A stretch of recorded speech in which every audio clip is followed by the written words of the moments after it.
प्रभुं प्राणनाथं विभुं विश्वनाथं जगन्नाथनाथं सदानन्दभाजम्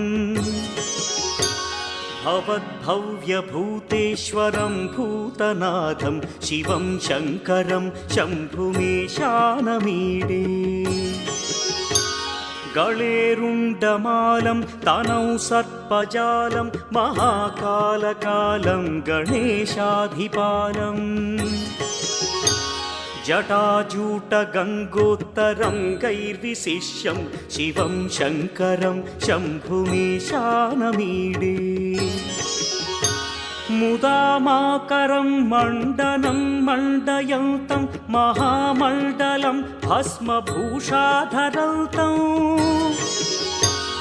अनादिं ह्यपारं महामोहमारं शिवं शङ्करं शम्भुमीशानमीडे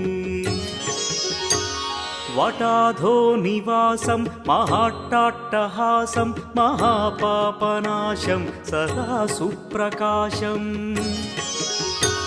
गिरीशं गणेशं सुरेशं महेशं शिवं शङ्करं शम्भुमीशानमीडे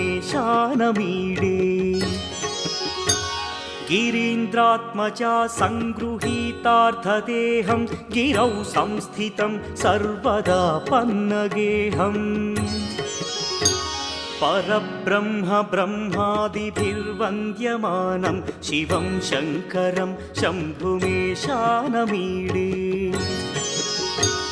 कपालं त्रिशूलं कराभ्यां दधानं पदाम्भोजनं राय कामदधानम् बलिवर्धयानं सुराणां प्रधानं शिवं शङ्करं शम्भुमीशानमीडे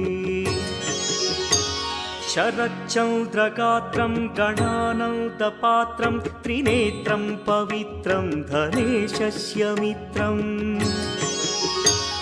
अपर्णाकळत्रं सदा सच्चरित्रं शिवं शङ्करं शम्भुमीशानमीडे हरं सर्पहारं चिताभूविहारं भवं वेदसारं सदा निर्विकारम् श्मशाने वसन्तं मनोजं दहन्तं शिवं शङ्करं शम्भुमीशानमीडे स्वयं यः प्रभाते नरः शूलपाणे पठे स्तोत्ररत्नं त्विह प्राप्य रत्नम् सुपुत्रं सुधान्यं सुमित्रं कळत्रं विचित्रैः समाराध्य मोक्षं प्रयाति।